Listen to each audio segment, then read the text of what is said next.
자, 오늘은 요셉의 연회라는 제목으로 여러분들에게 말씀드리려고 합니다. 창세기죠. 자, 지난번에 창세기 41장까지 했었습니다. 그래서 이제 요셉이 꿈 해석을 통해서 바로 왕에게 정확한 미래 예측과 그리고 대안을 제시함으로써 바로의 신임을 얻고 총리가 되었죠. 그래서 요셉이 새로운 이름을 얻고 또 아내를 얻고 두 아들을 얻습니다.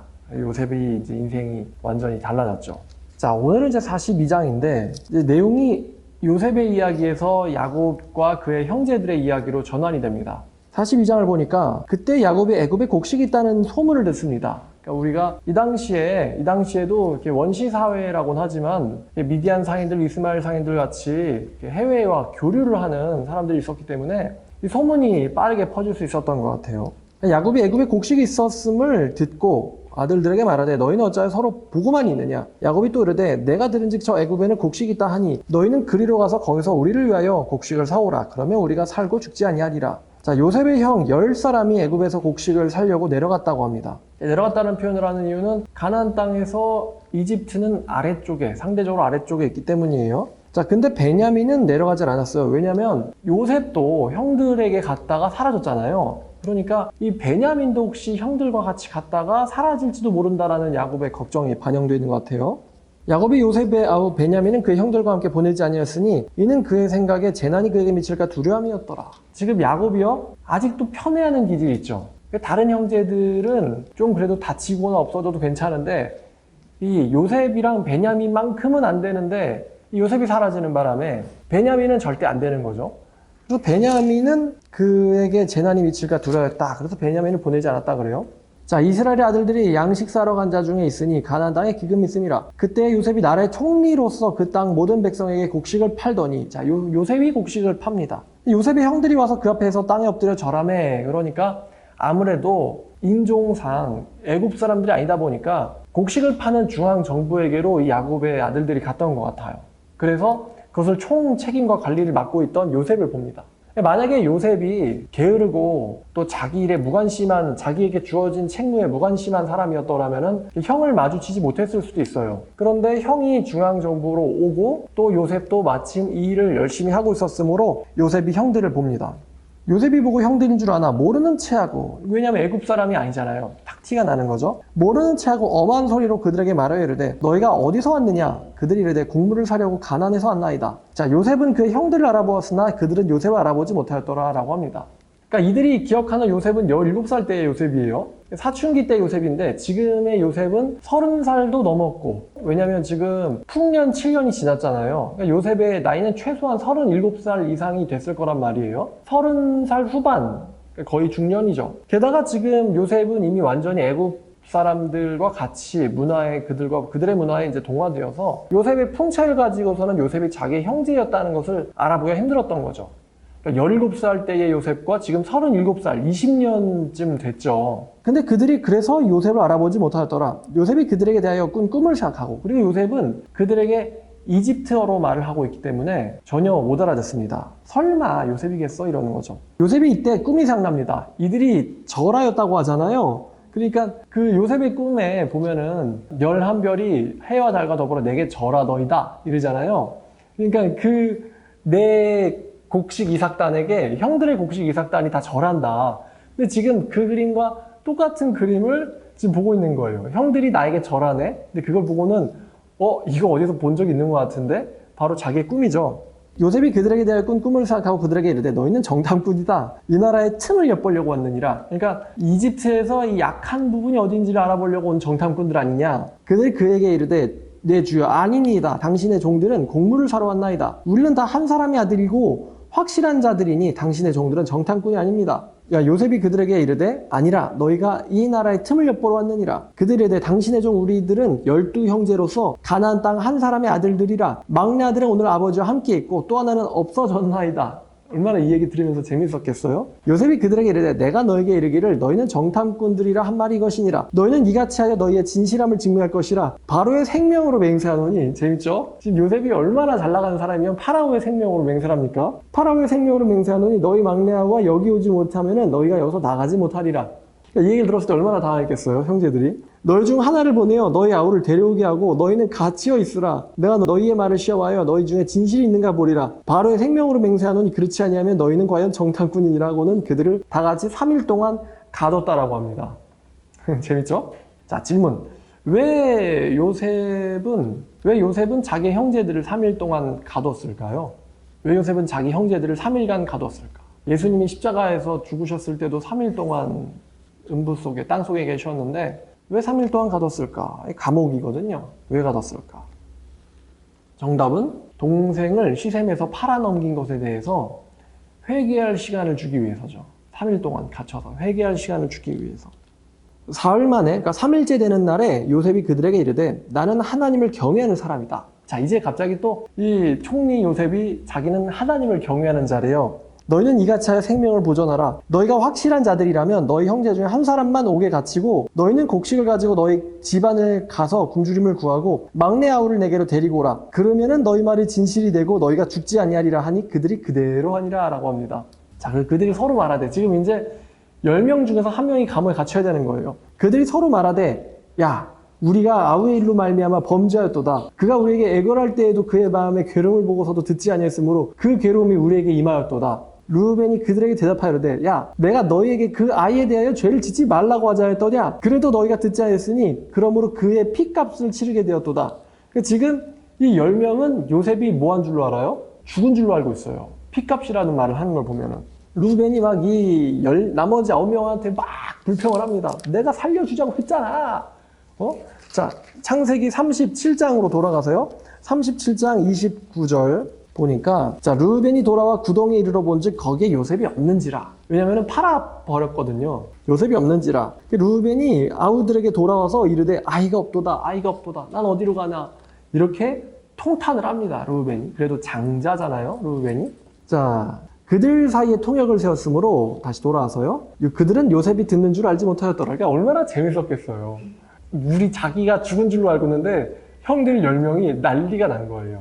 요셉이 그들을 떠나가서 울고, 자, 요셉이 그들을 떠나서 웁니다. 왜 울었을까? 이제 자기 형들이 자기 때문에 괴로워하고 또한 통탄하는 것을 들었기 때문이죠. 형들이 회개하는 모습을 보면서 마음이 참 뜨거웠던 것 같아요. 자기 형들에 대한 사실은 애증이 있죠. 요셉은. 나를 왜 팔았을까도 있지만 사실 이제 요셉은 하나님의 주권을 이해하고 있기 때문에 보디발 집에서 11년 있었던 거, 노예로. 그리고 감옥에서 2년 동안 있었던 거 다 이해하고 있습니다. 총리가 돼서 7년 동안 요셉은 모든 그 괴로움을 잊죠. 그래서 두 아들을 낳으면서 에브라임과 므낫세를 낳지 않습니까? 자, 그래서 하나님의 주권을 이해하고 있는 요셉은 형들에 대한 미움이 풀렸고 형들을 사랑하는 마음이 있죠. 자, 요셉이 그들을 떠나가서 울고 다시 돌아와서 그들과 말하다가 그들 중에서 시몬을 끌어내서 그들의 눈앞에서 결박했다라고 합니다. 그리고 이제 명합니다. 명하여 곡물을 그 그릇에 채우게 하고 각 사람들의 돈을 그 자루에 도로 넣고 또 길양식을 그들에게 주게 하니 그대로 행하였더라라고 합니다. 여러분, 여기서 길양식이라고 하는 거는 이제 여행용 양식이에요. 그러니까 집에 가서 드세요 하는 거 말고 길에서 여행할 때 배고프면 드세요 하고 이제 주는 거죠. 그러니까 이 당시엔 이제 나귀나 보도로 이동을 했기 때문에 상당히 또 오랜 시일이 걸렸겠죠. 가나안에서 애굽까지요. 자, 요셉의 명령을 정리하니까 이렇게 4가지가 있는데 첫 번째는 형제들이 보는 눈앞에서 시몬을 결박했다고 합니다. 그러니까 그 형제들이 얼마나 사실은 놀랐고 겁이 났겠어요. 자, 시몬을 결박하여 투옥을 하고 두 번째는 형제들에게 곡물을 나눠주죠. 그리고 세 번째는 돈을 그대로 도로 넣어줘라. 돈을 받지 않습니다. 그리고 네 번째는 여행용 양식까지 챙겨줍니다. 넉넉히. 특식이죠. 여행할 때 맛있게 드세요 하면서. 자, 근데 이제 돈은 그대로 넣어준다라는 거 제가 재밌는 사실을 발견했는데 이게 업무상 배임죄 같아요. 그러니까 횡령은 자기 주머니에 챙겨 넣는 게 횡령이고 그 다음에 이제 배임은 이제 자기의 그 소속된 곳에 손해를 끼치는 거거든요. 그러니까 요셉이 지금 돈을 파라오의 창고에 넣어야 되는데 돈을 받지 않고는 그냥 곡식은 주잖아요. 근데 상대는 요셉이죠. 그러니까 요셉은 사실상 애굽의 주인이나 마찬가지 아니겠습니까? 자, 그래서 재밌게도 업무상 배임죄를 요셉이 저지릅니다. 문제가 될 건 없죠. 왜냐하면 요셉이 없었으면 이집트는 망했으니까요.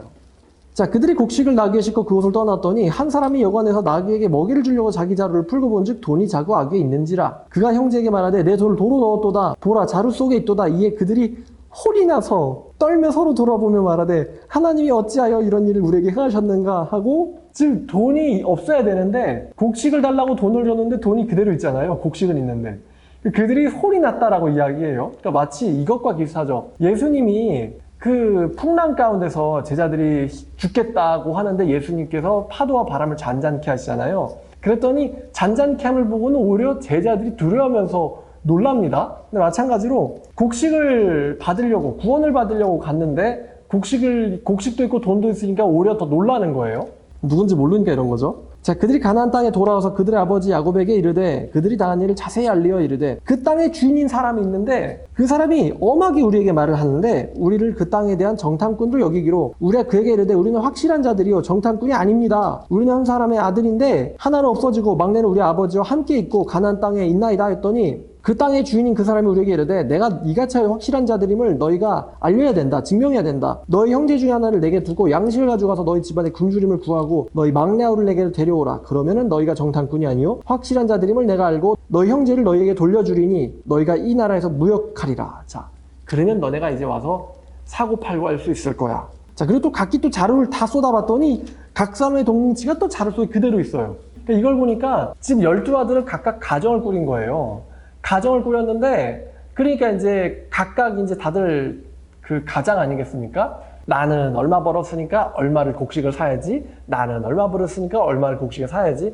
이런 식으로 자기 돈자루가 다 있었는데, 봤더니 자기 돈자루에 돈이 그대로 있는 거예요. 그러니까 이번에 또 그들과 그들의 아버지도 돈 몫치를 보고는 다 두려워했다라고 합니다. 되게 재밌죠? 그들의 아버지 야곱이 그들에게 이르되 너희가 나에게 내 자식을 잃게 하는도다. 이제 요셉도 없어졌고 시므온도 없어졌거늘 이제는 또 벤야민을 또 빼앗아 가고자 하니 이는 다 나를 해롭게 함이로다. 지금 36절을 보니까 야곱이요 지금 시므온이 없어진 것에 대한 책임을 이 자기 아들들에게 돌리고 있습니다. 사실 자기 아들에게 책임을 전가하는 아버지에 대해서 여러분 어떻게 생각하시나 모르겠는데, 너희가 말이야 내 아들들을 없어지게 한다. 요셉도 없어졌고 시므온도 없어졌는데 이제는 벤야민도 없어지게 하려고 하는구나 라고 이야기해요. 그러니까 이제 장자 루벤이 그의 아버지에게 말합니다. 그의 아버지에게 말하여 이르되 내가 그를 아버지께로 데리고 오겠습니다. 내가 그렇지 않거든 내 두 아들을 죽이세요.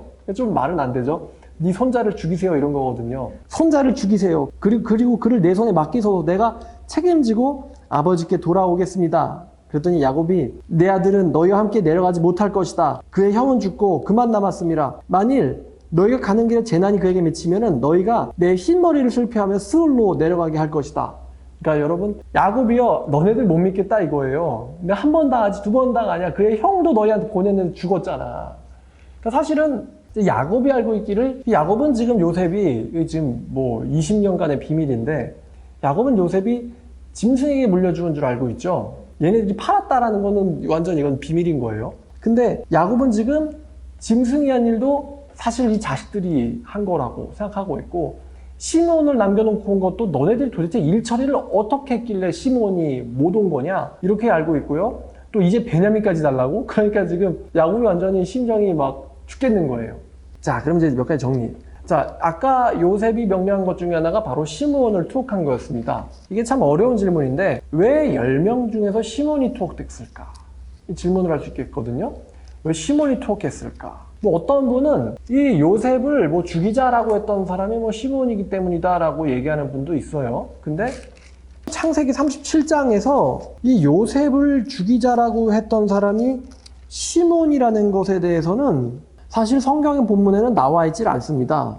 37장 18절부터 20절까지를 보면은 자 서로 이르되 꿈꾸는 자가 오는도다. 자 그를 죽여 구덩이에 던지고는 짐승이 죽였다라고 말하자. 그리고 그의 꿈이 어떻게 되는지 우리가 보자. 아니 자기 친형제 중에 한 명을 죽이자라고 이야기하는 사람이 있나. 근데 이런 나쁜 사람이 10명 중에 한 명에 있는데 문제는 성경 37장 본문은요 시므온이 그렇게 했다라는 단서를 주질 않아요.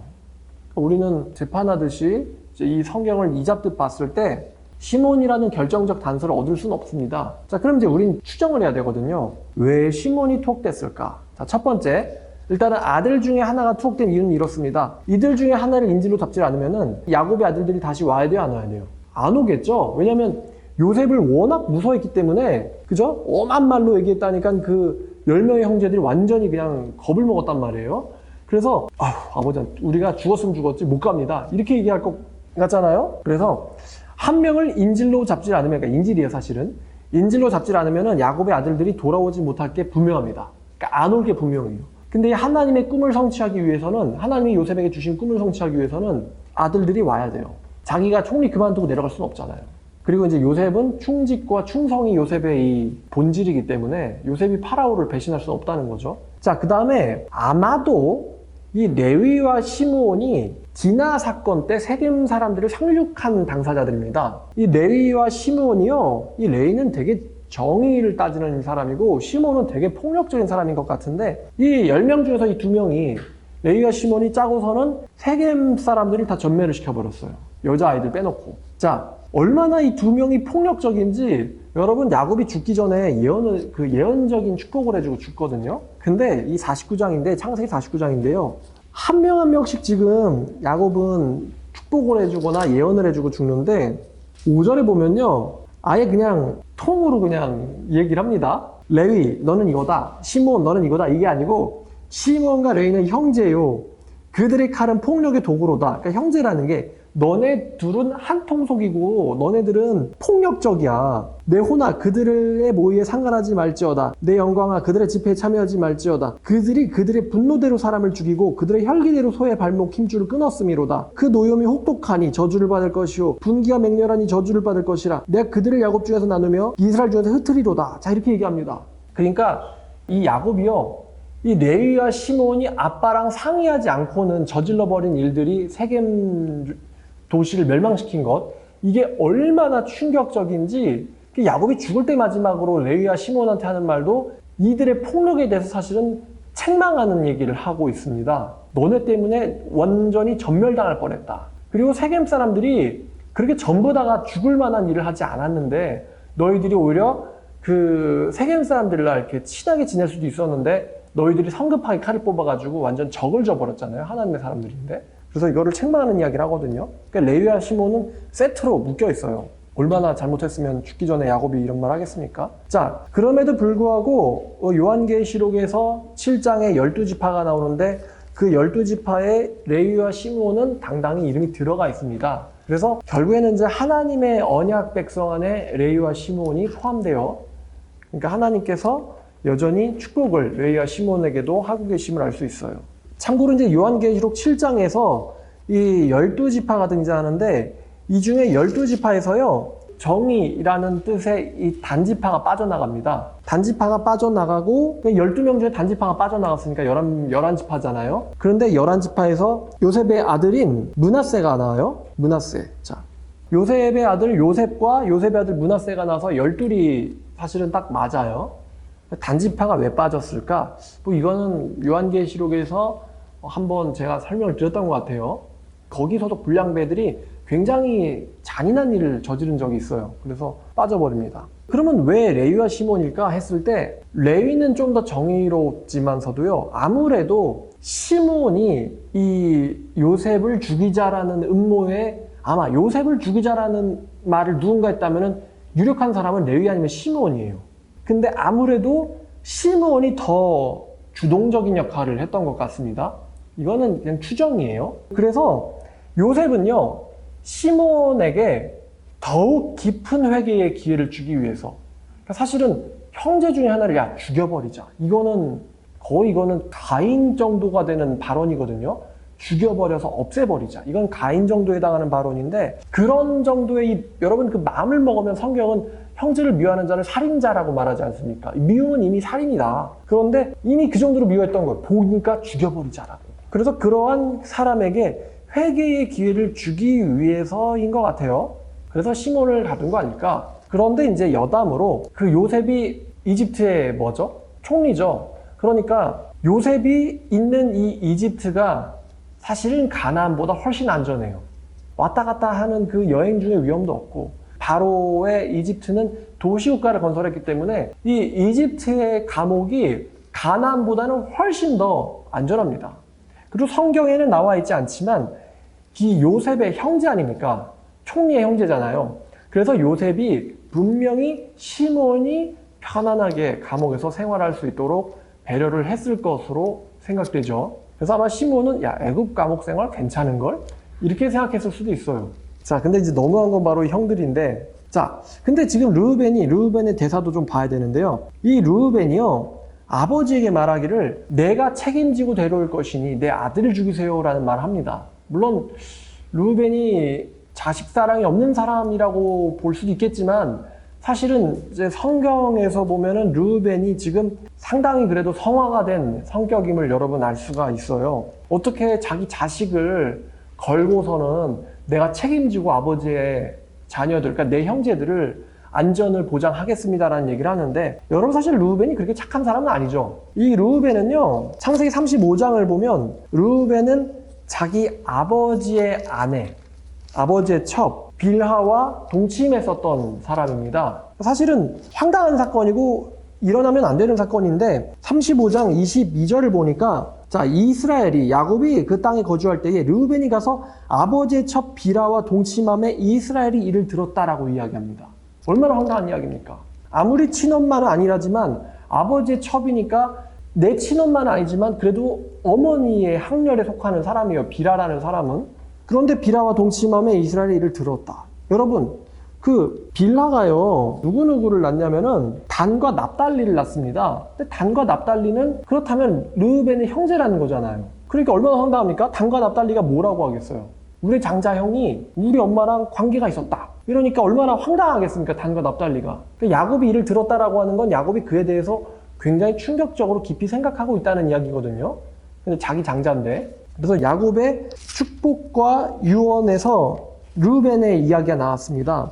49장 3절부터 4절을 보면은 르우벤아 너는 내 장자며 내 능력이며 내 기력의 시작이다. 위풍이 월등하고 권능은 탁월하다마는 넌 정말 일처리를 장자답게 잘한다마는 너는 물의 끓음 같았은즉 너는 탁월하지 못하리니 네가 아버지의 침상에 올라 더럽혔음이로다. 그가 내 침상에 올랐었도다 라는 이야기를 야곱이 해요.